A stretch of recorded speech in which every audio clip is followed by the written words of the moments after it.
Welcome, everyone, including all of our ISM members and guests to our program today, hosted by ISM New Jersey. Today's presentation will be on mitigating the impact of pending tariffs. Please note this presentation might be a little bit longer than 1 hour, so hopefully you'll all be able to join us for the entire program. If not, we will have a recording available. We would also like to hear from you today, so if you should have any comments or questions for our speaker today, please be sure to put them in the chat, and Tom will get them to the end of the presentation. So our speaker for today is Tom Cook. He's one of our returning speakers. He does a tremendous job, and he puts out many seminars and webinars on various topics. He is the managing director of Blue Tiger International. It's an international business consultancy advising on supply chain management, trade compliance, purchasing, trade, and disruption management, global business, and logistics.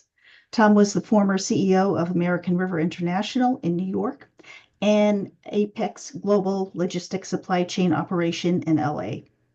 Tom has over 35 years experience in assisting companies all over the world to manage their import and export operations. He is a member of the New York District Export Council and serves on the board of directors of the National Association of District Export Councils. Tom is also the director of the National Institute of World Trade, a 30-year-old educational and training organization based in New York. Both Blue Tiger International and the National Institute of World Trade are strategic partners of the Department of Commerce. At this time, I'd like to turn the program over to you, Tom. Thank you very much, Kathy. Appreciate it. And as always, Kathy, you do a great job of organizing these events. So hello, everybody. Appreciate everybody being here. And as Kathy mentioned, if you have any questions, just queue it up in the question area and we'll get to them towards the end. Obviously, since Trump became president, was elected in November and then put into office in January, we've been very busy in dealing with a lot of issues around global trade and tariffs being one of them. So Blue Tiger International is a supply chain management consulting company. We help companies navigate spend and risk and process improvement in their global supply chain. And tariff has been an important part of the whole concept of risk and spend in supply chain. So as I go through the presentation, I'm going to frame the issues around Trump and what he's trying to accomplish, some of the legal issues that we have to deal with, and then towards the end, I'm going to really get to solutions, ones that we've created over the years of our existence, which is a little bit more than 30 years, and share those solutions with you. And sometimes it gets a little bit longer than the 1 hour, which Kathy mentioned. So I'm going to try to get it all in within that time frame, but we just may run over a little bit. So to start out, I want to make sure that everybody understands what tariffs are and the current circumstance that we're in. So in 1789, going back to when America was just being formed, and there was a constitutional convention in Philadelphia, when our founders came out of that meeting, the first government agency that they formed was U.S. Customs. If you go into any customs office around the United States, over the door, they'll have the sign, First Government Agency, 1789. And that was because the new government needed money to operate. And what better way than to collect money on duties of goods coming into the United States? And we were not at that point involved with too much industry. So almost anything manufactured had to come in from overseas. So the primary purpose is for revenue generation, and every country around the world has various systems put up in place that when goods come in, people come in, they're assessing tariffs and duties so that they can get a revenue generation into their treasury. Second reason, which is to control trade, protectionism. And there's protection policies all over the world. And here in the United States, we have over 100 commodities in the United States that are protected. The shoe industry, which is not very robust in the United States, is actually protected. The butter industry, dairy products, is protected, right? There's quotas on Irish butter and New Zealand butter from coming into the United States. All types of furniture is also controlled. Certain automobiles are controlled and so forth. So governments will have them in place and they'll have higher duties on products that are being protected, or they have surcharges, all different types of mechanisms financially to make it more difficult for somebody to import something and challenging the competitiveness in the US market. And then the third reason is it's used as a negotiation strategy to influence behavior and policy on the part of other governments around the world. And when we follow what Trump is doing, Trump recognizes the fact that he has a very important tool in his tool chest to influence behavior and policy all around the world. And he's using it very aggressively. As I go through and share with you to try to get your head around what Trump is trying to accomplish, I try to be as apolitical as I possibly can, but in such a politically charged circumstance, it's sometimes a little bit difficult to try to remain apolitical, but I will try. So when we look at the situation specifically with China, China is viewed by Trump as the most serious threat to the U.S. economy and the U.S. military than any other country around the world. And therefore, he's trying to significantly influence their behavior. He wants to control that they no longer associate with North Korea, with Russia, Iran. He wants them to stop with the rhetoric of wanting to take back Taiwan into the Chinese family, to come out of the South China Sea and quit battling with the Philippines. They have a significant aggression in Africa and Latin America. He wants them to pull back. So he's trying to influence their behavior, and he wants them to purchase more products and services from the United States than they currently are to deal with the trade imbalance. So he is slowly going back all the way to 2018 in his first administration when he came up with the 301 tariffs. He's boxing China in, okay, to force them to change behavior. And I would have said to you back last Friday that the situation looks pretty dim for China because both the president and Xi Jinping of China had their feet firmly planted in sand and not moving it at all. But 2 nights ago, Trump, being asked by some reporters as he was moving from the White House to his limousine, said that, oh, yeah, China, he said, we're negotiating in the back room and we're making a lot of progress. And that was the first sign that that was even happening.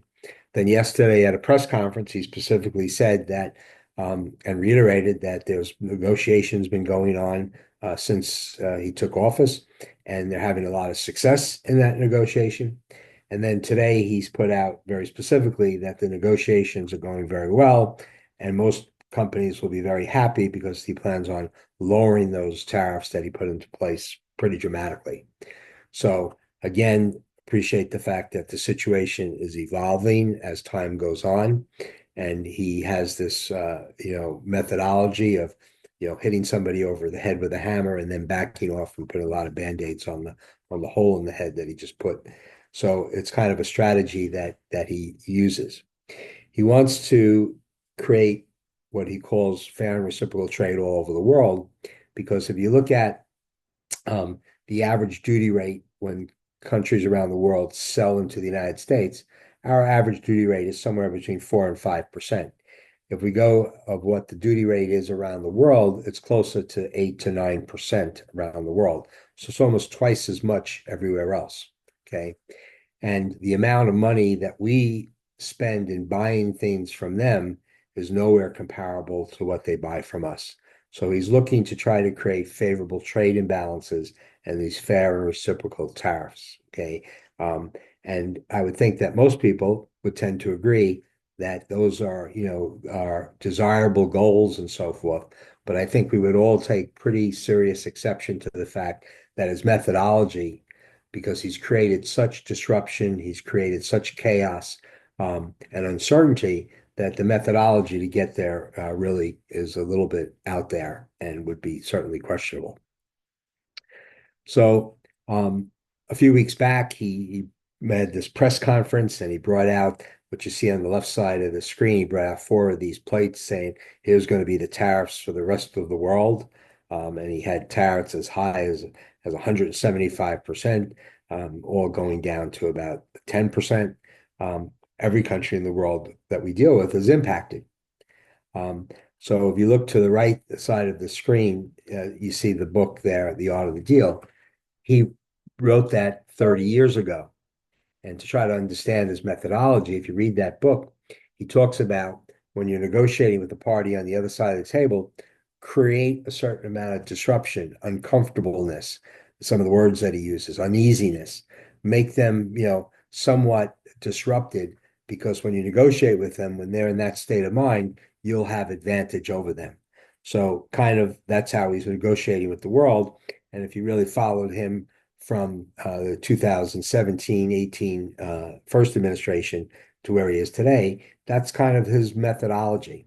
And it has both good news and bad news attached to it. Good news is that it's actually working, and the bad news is it's actually working because it empowers him to continue to use this methodology, which again, I think most of us, when we think about negotiation, we establish rapport, relationship, trust, we create bridges, common areas, and so forth, and then build on that in a negotiation, as compared to throwing grenades into the other party when you start to talk to them. But that's our president, and that's what we have to deal with. So there are things that he has that are very specific targets that we've been able to extrapolate from the information we get from the Department of Commerce and Department of State. And the targeted countries are Canada, Mexico, the EU, the entire EU, China, Japan, Ireland, South Korea, Switzerland, Malaysia, India, Italy, Thailand, Vietnam, Germany, and Taiwan. And you go up to Canada or Mexico, and I'm sure that most of the people in the American public and people in business were scratching their heads of why go after two countries that border us. We have the USMCA, previously called NAFTA trade agreement. Why would he go after Canada or Mexico? Well, there were two reasons. One first had to do with the illegal aliens and the illegal drugs coming into the United States.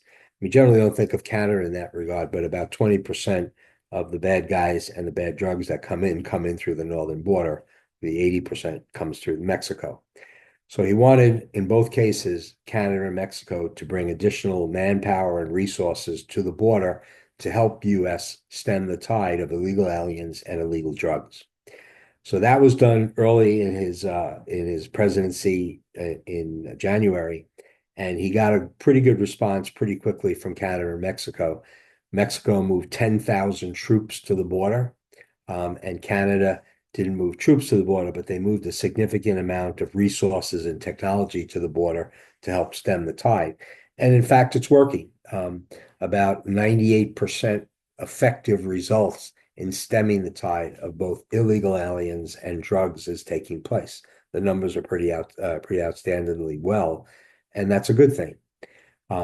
But more importantly, what has to do with trade. In the USMCA agreement, Canada and Mexico could sell any service or any product into the United States without paying a duty. The United States is restricted, however, in selling certain products and services into Canada or Mexico.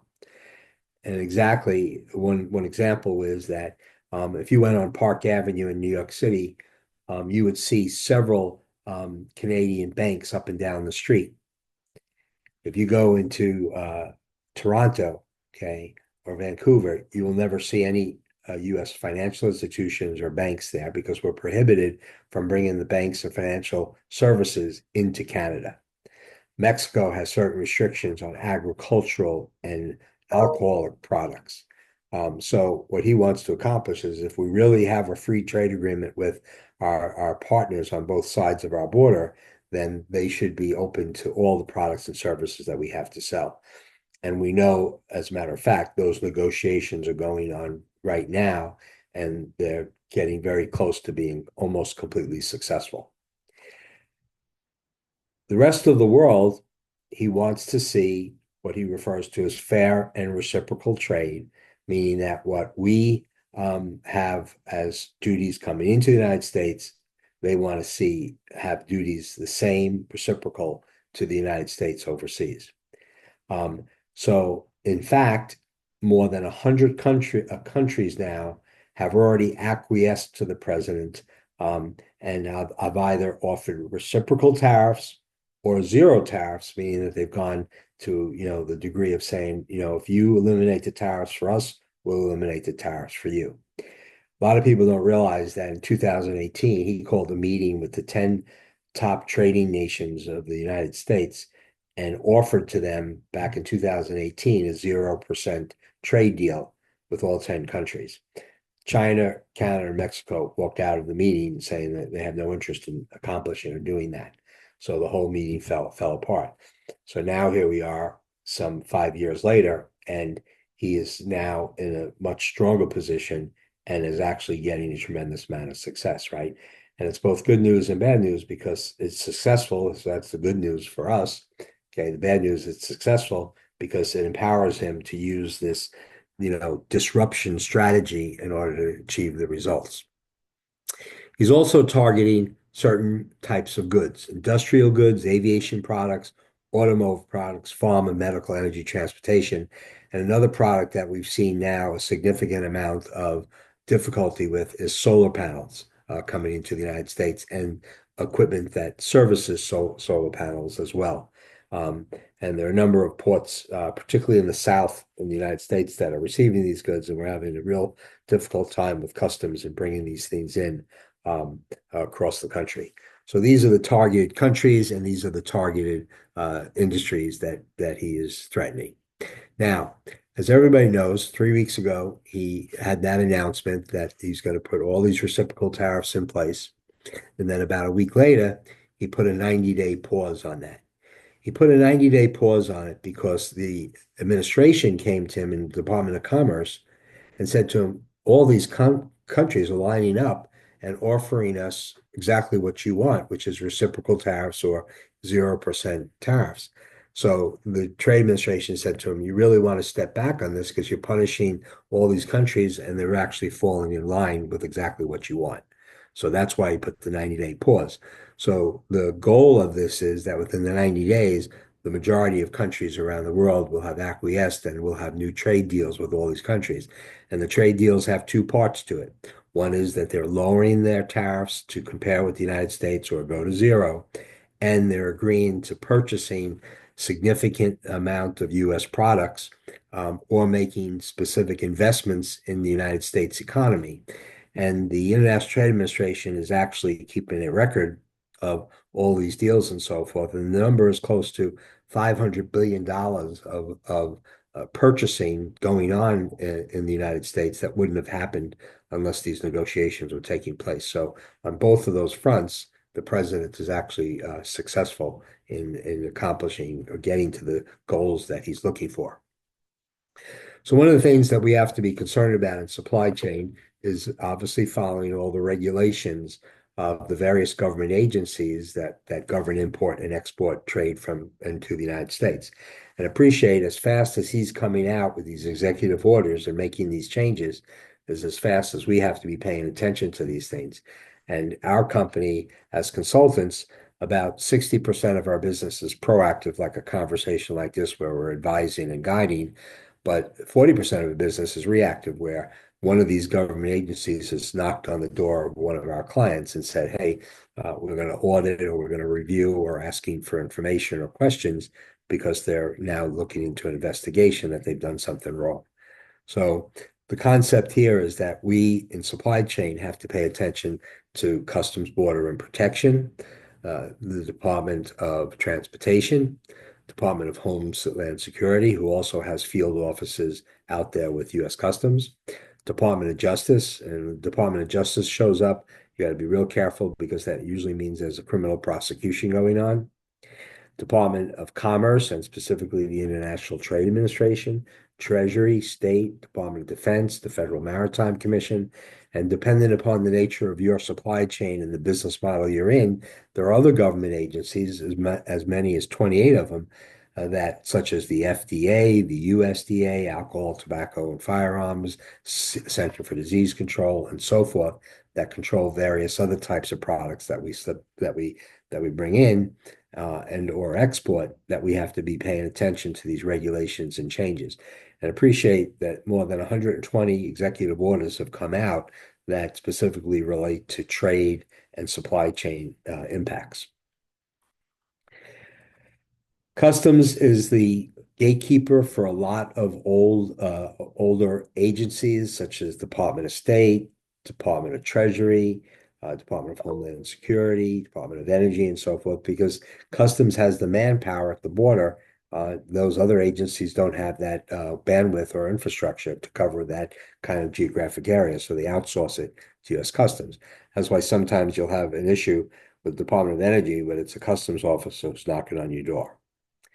So appreciate that when Trump came into office, he offered to reduce the size of government, a really lucrative deal for advanced retirement, early retirement for anybody working in the federal government. Some of the government agencies, as much as 80 to 85% of the senior management staff took that deal. And these people have left and they're not being replaced. In the middle management level, which is the level I deal with in most of these government agencies, about 35% of the staff left. And in the foreign commercial service, such as in the Department of Commerce, as much as 50% has left. And that's left a big void in all these government agencies to service it. And for anybody who requires to work with these government agencies, either that you're selling them to or you're buying from, or you're applying for licenses or permits, or have various programs that you're setting up with these government agencies, everything is taking a lot longer because of this manpower shortage. The only government agency which has not been tremendously impacted, which is very important for international trade, is U.S. Customs. Also appreciate that the executive orders, when they come out, are not as well thought out, do not address both upstream and downstream issues, and we term it as ambiguous. So it can take as much as a week to 2 weeks for us to figure out exactly what the intent is and interpret what's in the executive order. And even when we go to the government agencies impacted, they'll say to us, we just got the copy of the order and we don't even know how to apply it. So that they have to go through a whole process of the attorneys for customs to talk to the attorneys at the White House to figure out what the intent was and then address that in when they post to the various government websites what the rules are. Origin will be highly questioned because a lot of companies are moving freight to foreign countries and then shipping it in from there and saying that the goods are not from China, but they're from Canada or they're from South Korea or from Japan and so forth. And the government is watching this very, very closely. They're opening packages, they're opening boxes to see what the trademarks are and what it is, see if it really came from that country. We have more cases that have come in the last few weeks than we've had in the last few years. Related parties will be intensely scrutinized. If you're a subsidiary of a foreign company or you have a foreign subsidiary overseas that you're trading with, that's going to be identified to customs when the goods come into the United States, and they're looking at related parties more carefully, mainly because related parties can control the documentation and what valuation they show on that commercial invoice. The negotiation and info flow is ongoing, so every day we're getting new information, and they'll be backpedaling as Trump learns about the downstream impacts of some of the rulings that he's made. He's had to backtrack. One of them being the de minimis rule. When we import goods from around the world, anything that's $800 or less does not require a customs clearance and therefore no duty obligation and so forth. He went several weeks ago where he said, we're stopping that. We're going to do regular customs clearance on everything, and everybody's going to pay duty on the item, whether it's $5 or $5,000. And so what happened is that customs went in there and said to the president, you can't do this. And just so you understand the numbers, every day in the United States, when you use a custom house broker and they do a formal customs clearance with goods with U.S. Customs, there's about 1 million customs clearances a day. If you were to add on e-commerce, you would add another 4.2 million transactions a day into that mix. And there was no way that we have enough custom house brokers. There's no way that the technology can handle that volume, and there's no way that customs can handle that volume. So very quickly they went to Trump and said, you can't do this. And then he backpedaled and he's offered no specific time frame to address it. But we happen to know that they are looking at this issue. And sometime towards the end of May, there'll be new rulings coming out on this e-commerce de minimis. Our expectation is that probably the rest of the world will remain as is, but China will be impacted. And either China will be prohibited from e-commerce business, or they'll just lower the amount from $800 to $200. And appreciate that's a major issue because 50% of that 4.2 million is product coming in from China, which Americans are buying in groves because they're half the price if you go into a big box store or you go into another e-commerce site than the ones that are coming out of China, such as Temu and Shine and Alibaba and Amazon. It's pretty significant numbers. Okay, so framing all these issues, where do we go? Where can we get assistance? Organizations like ISM in New Jersey, what Kathy has put together, this kind of webinar, but also as a resource to get to other trade professionals and other services. That's one of the things that is stand here for you to work with. Other organizations like ASCM and CSCMP, AAEI, American Association of Exporters and Importers, these are all groups that are available that can come into the play to help you sort out what these problems are. Local custom house brokers, freight forwarders, and 3PLs are also available to you. Also, various government agencies like U.S. Customs, the Department of Commerce, Department of Treasury have various outreach initiatives all year long that talk to you about how the rules and the regulations are changing, how to apply it. And a lot of people that do those presentations work for those government agencies. They give you their business cards, and they're available when you have a question for a phone call. You want to plan on attending lots of the webinars and trade events that associate with the organizations you're involved with. Paying attention to key media, such as the Wall Street Journal, which we think is really one of the best, the Journal of Commerce, American Shipper. We also found LinkedIn to be very valuable, particularly when you tie into a number of consultants and trade organizations that put out information every day as a good source. You've got to discern between what's reality and what might be non-substantive, but once you do that, there are really some key sources in LinkedIn. And then you have obviously experienced trade attorneys and consultants in international trade that you can turn to. So a couple of areas in the category of compliance that we need to be concerned with is as these regulations change from country to country in terms of the origins, the HTS numbers, the values, and so forth. One of the things we have to be concerned with is what's called assists.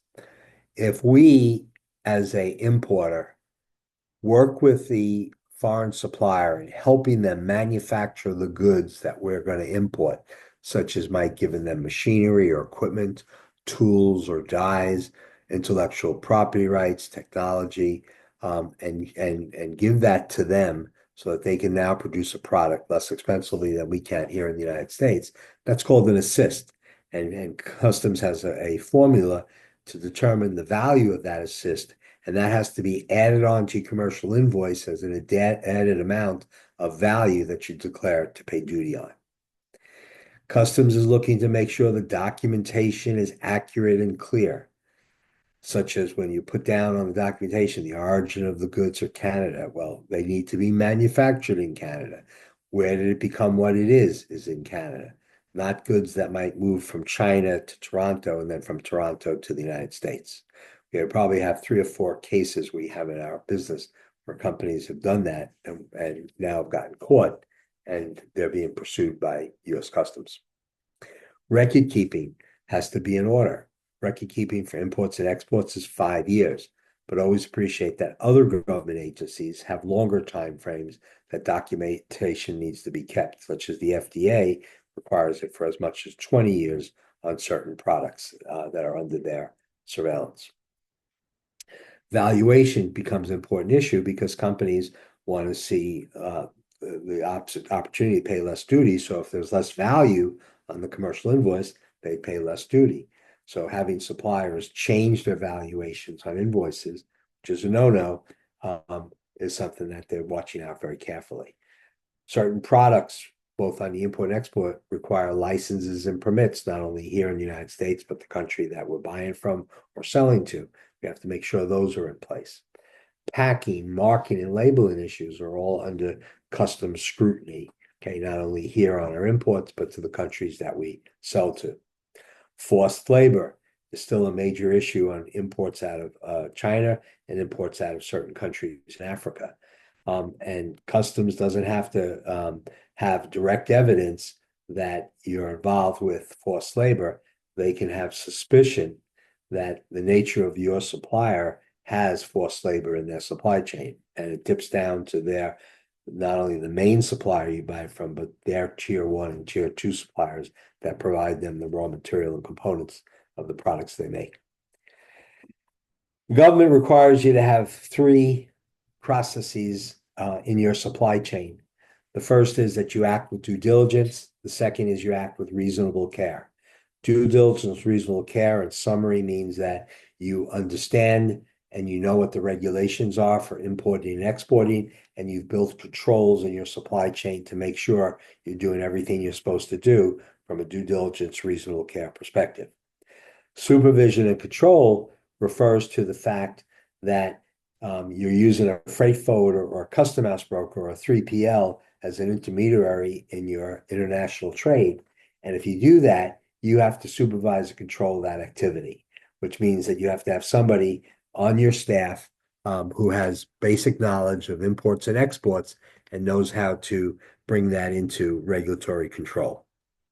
And the last one, which is not done explicitly by government agencies, but implicitly is proactive engagement, meaning that you're attending events like this where you're learning things about what's going on in trade and learning the procedures and the followings that you have to do and build into your supply chain.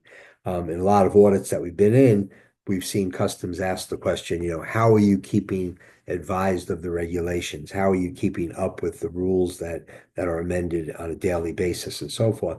And they really expect you to be able to identify specific outreach initiatives that you've done so that you have this information flow coming into you as a responsible importer or exporter. So what can we expect? So if we were talking on Friday, I'd have a different response to you from China. I would specifically say that you got to really think about decoupling from China and certainly reducing your dependency on China. But I feel that there's light at the end of the tunnel now, and that we want to approach China a little bit more cautiously. Watch it carefully, okay? But I have a feeling over the next week or so, it's going to change and we'll be in a more modified situation. Our expectation is it's probably going to stay at the 25%, which was the 301 tariffs that Trump put in 2018. But this increase to 160%, that's what is likely to go away.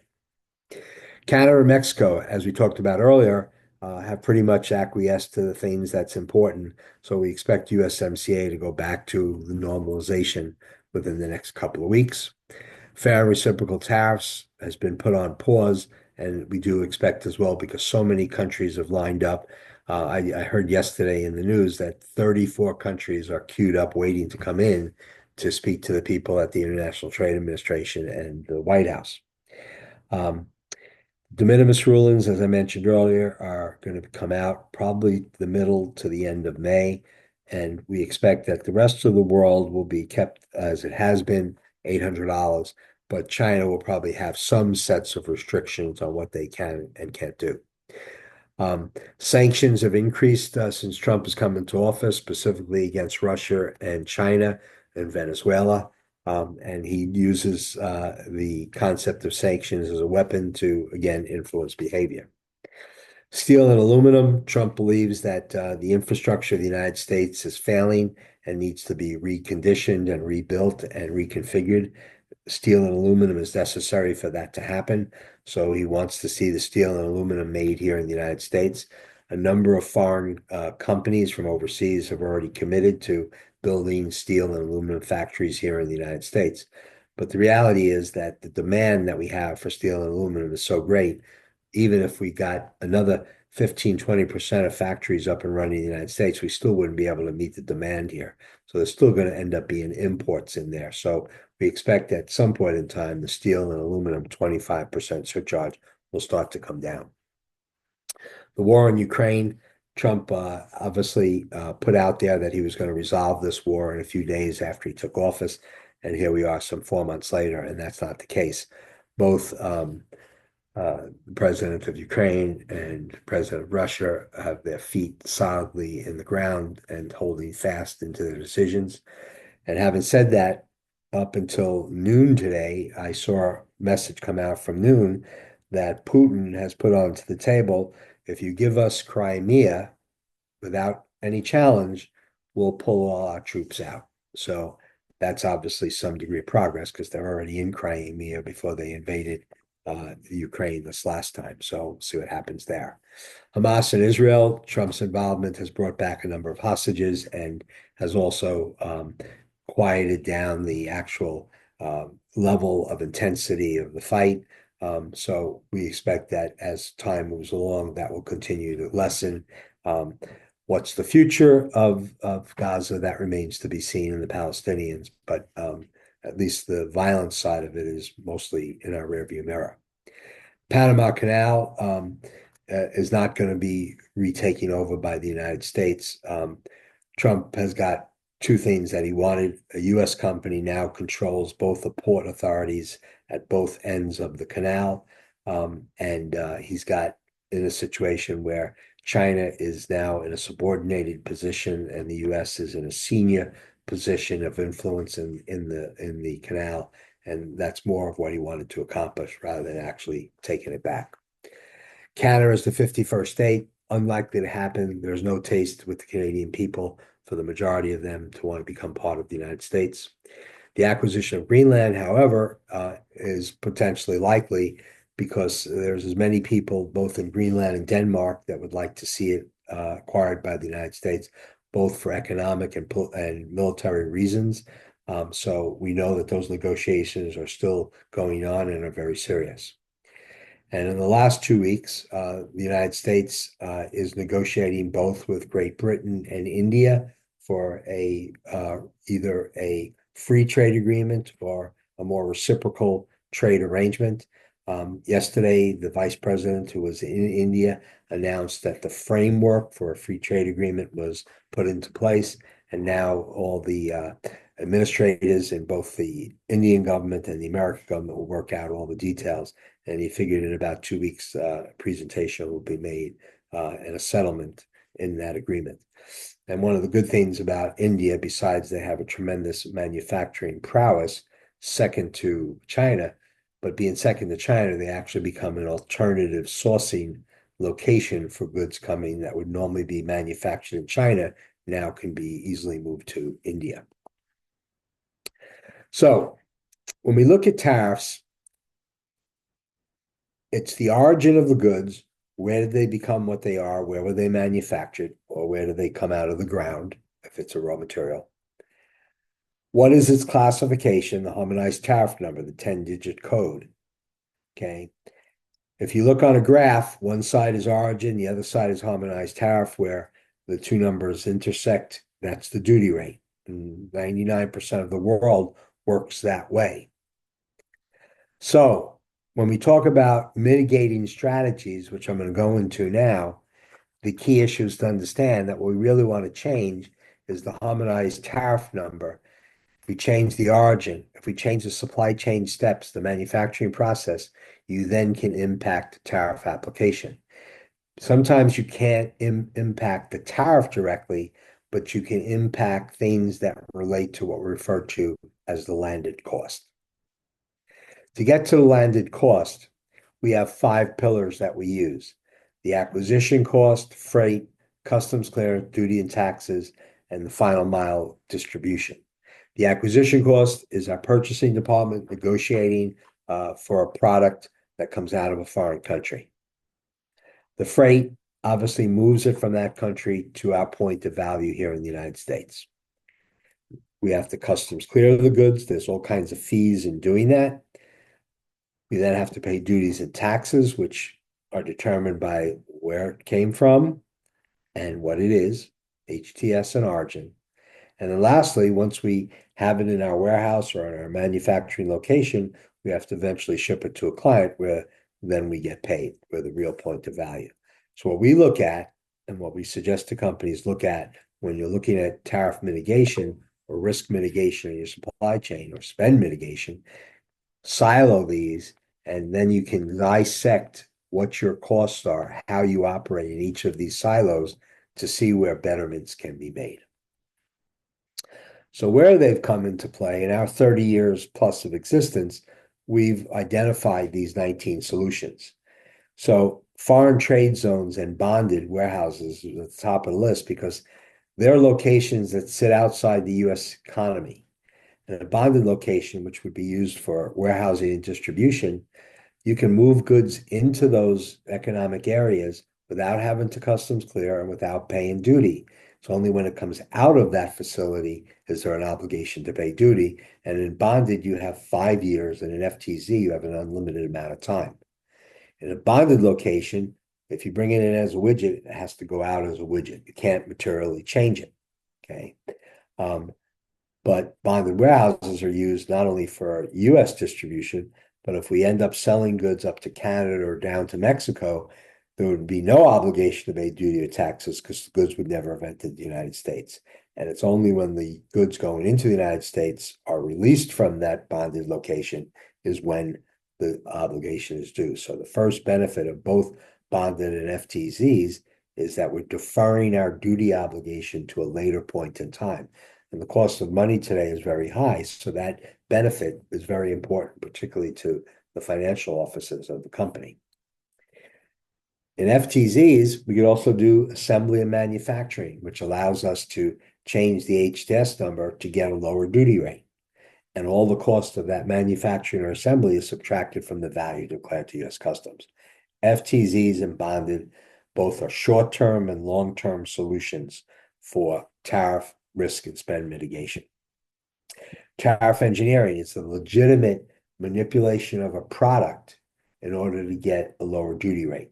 The example would be adding Gore-Tex, that chemical, to clothing will give it a waterproofing quality. When you have waterproof clothing, it's a different harmonized tariff number, and it comes in at a much lower duty rate. Drawback. You import something, you pay duties on it, you now export it.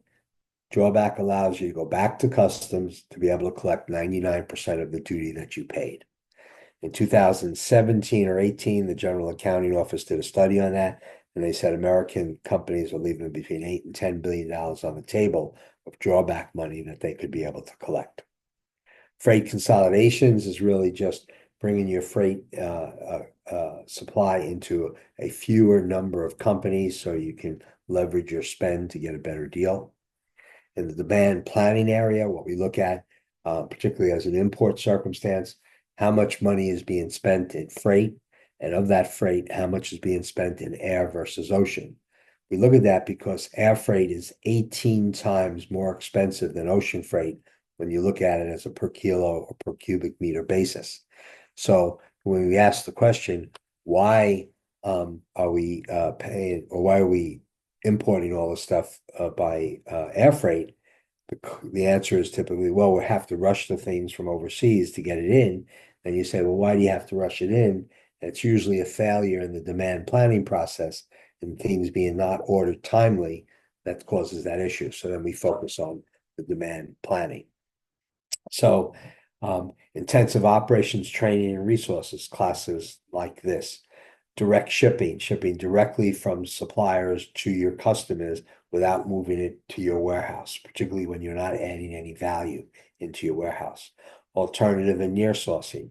When you look at China as being one of the main suppliers of products and services, and they're a great manufacturing prowess for us to go to, but we recognize the fact that we have to reduce our dependency and potentially even decouple, depending upon where this goes with our governments talking to each other. And so South Korea, Taiwan, Malaysia, Vietnam, the Philippines, Indonesia, Sri Lanka, India, Mexico are all great places that can be very competitive. Sometimes their acquisition costs might be higher, but the landed costs would be significantly less. The choice of the Incoterms determine risk and cost between a seller and a buyer. And so we move the Incoterm, we impact risk and cost. The utilization of technology to make more robust utilization and create efficiency in the supply chain is dramatic today. And the use particularly of AI in the supply chain is another whole growth area that provides lots of value.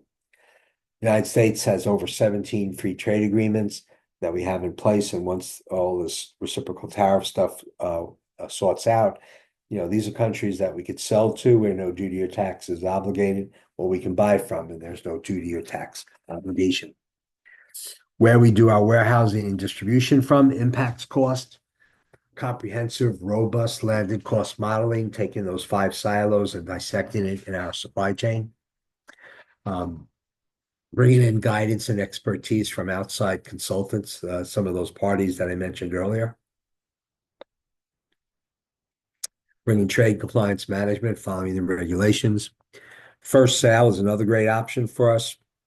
What we're looking at here is if we have an intermediary between us and the factory, let's say in China, who's receiving a commission or a fee in bringing us into that factory, we can subtract the value of that commission or fee from the amount we declare to U.S. Customs, thereby lowering the value declared to Customs, creates savings for us in the first sale.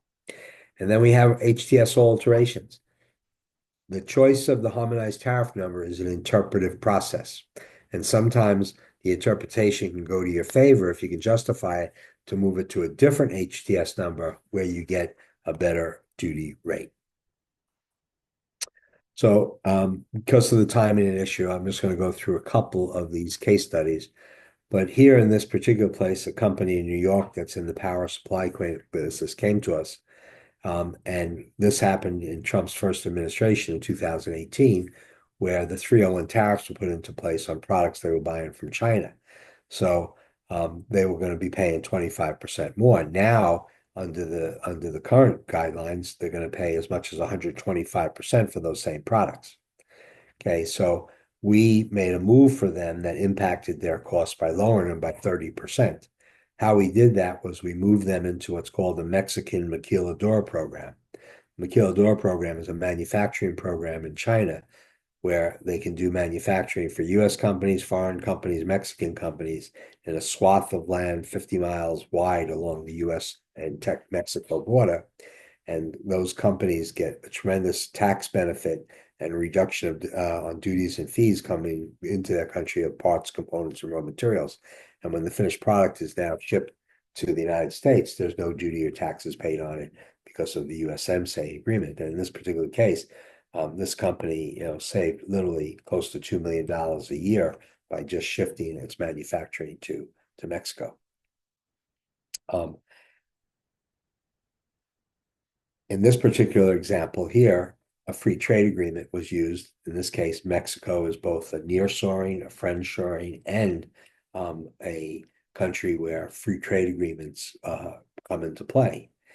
So if you look at this Excel spreadsheet that we created, we're taking the 5 silos, okay, the acquisition costs, the freight, duties and taxes, custom clearance charges, and we're comparing this now against China. And as you can see in each line item, though the acquisition cost is the same, okay, transactionally, we're going to save $19,000. This particular company had 2 imports a week. They're saving at the end of the day $2 million in moving the goods out of China and into Mexico into the Maquiladora program. This is the example of tariff engineering, where in this particular case, tariffs rates were in a much higher in the 6.5 to 8.5% range. We arranged for Gore-Tex, which is a chemical treatment, into certain lines of their outdoor clothing, which now waterproof those clothing, and that changed the HTS number and lowered the duty rate to 1.5%. Okay, so this company here now saved $2 million a year in duty savings against $180,000 of additional costs, which related to the utilization of Gore-Tex. In this particular case, this is an export scenario, is in 2018, when Trump rolled out the 301 tariffs, China retaliated by creating a 15% additional duty on products coming from the United States. Their product now was 15% higher in cost, and it was an amount they didn't want to assume nor did their customer want to pay. So they came to us to say, is there anything we can do? We found a contract manufacturer in Germany who made the same product, and we set up an agreement that they would produce their product. So they still were the point of sale, the Connecticut company, but the goods originated in Germany, and there was no surcharge on goods coming from Germany into China, right? So we eliminated the impact of that 15% retaliatory tariff. So coming out of that, the routing of freight is an issue of concern because a lot of companies are routing their freight through other countries and then saying that those are the countries of origin. Customs is watching this very carefully, so you got to be very careful. Valuation, they see companies lowering their valuation on the commercial invoices to get a lower declared value. They're looking at transfer pricing, particularly between regulated parties.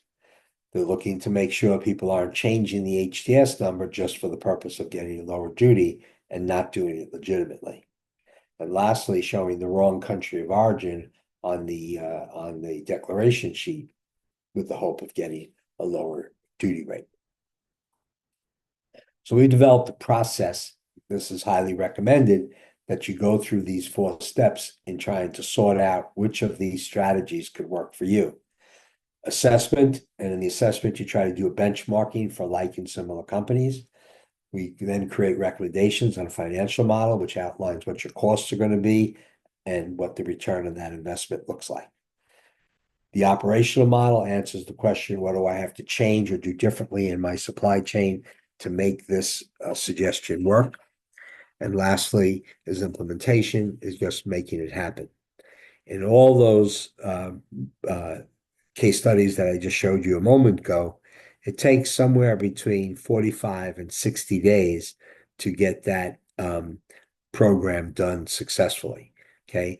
Sometimes if there's manufacturing involved, it might take a little bit longer, but to use and have those, any 1 or 2 of those strategies working, you would budget about 45 to 60 days in time that you could get it from a theory to actual practical application.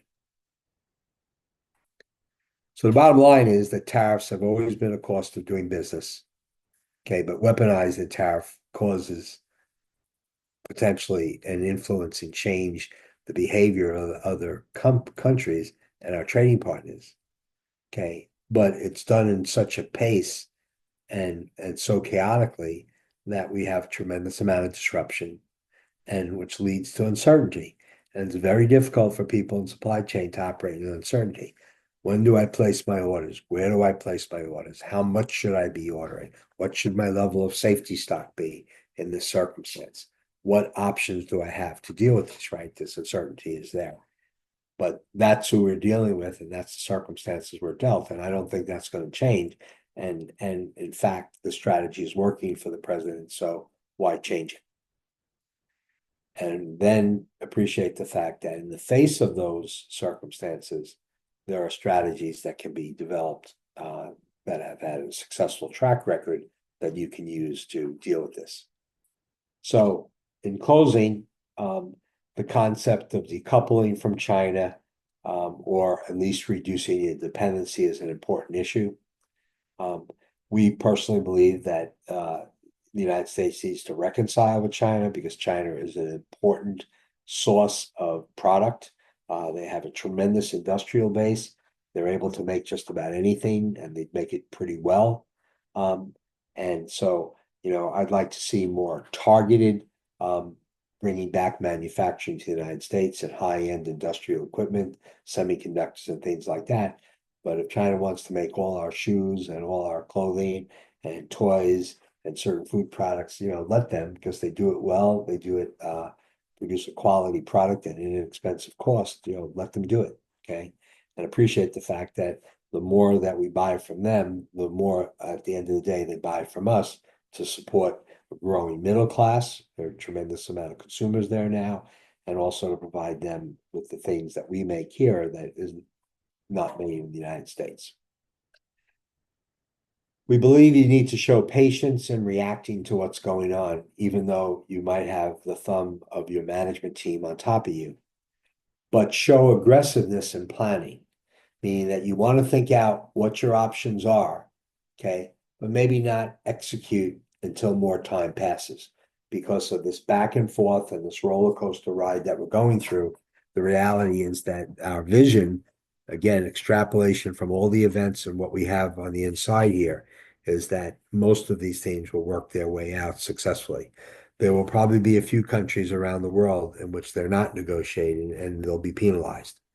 Um, and the good news is it looks like, from all intents and purposes, that China is now negotiating. And dealing with Trump, you have to discern between reality and the saber rattling that takes place. And part of the saber rattling is a strategy, again, creating disruption.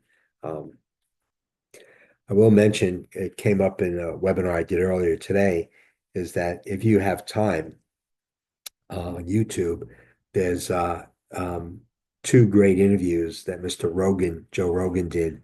One was with the President of the United States, and the other one was the Elon Musk.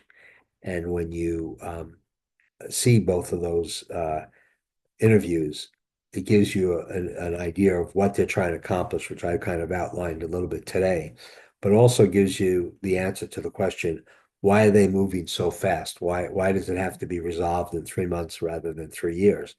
And part of that issue is answered particularly by the articulation of Elon Musk, which is that both of them and most of the administration believes that the United States is at this very critical point of failure because of the debt. We're at 38 or $39 million, $30 trillion of debt, and we can't sustain our country with that overbearing debt. And if we don't do something about it quickly, then we're going to lose the country. And that's how they believe. Whether that's true or not remains to be seen. But that's why they're acting with such haste and such degree of how they're executing this thing, and particularly in the Doge situation of really reducing the size of government and dealing with whether there's excess and waste. So kind of important. So there's an important summary that comes out of Rudyard Kipling, a poem that he wrote, and I read it the first time that I was on a program where Warren Buffett was speaking, and he referred to it, and I think it has application now, which is if you can keep your head when all about you are losing theirs, which obviously in this level of disruption and certainty is true.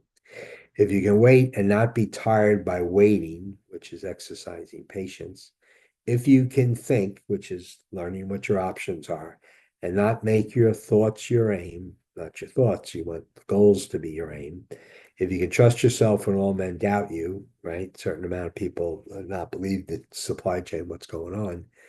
Yours is the earth and everything that's in it, which means that things will work out at the end of the day. So I appreciate everybody's kind attention. And if anyone has any questions or comments or challenges to anything said, you're more than welcome to do it. Kathy will let me know who's asking what. Thank you, Tom. Appreciate that. That was very comprehensive, and you did it in under an hour, which is amazing. Right.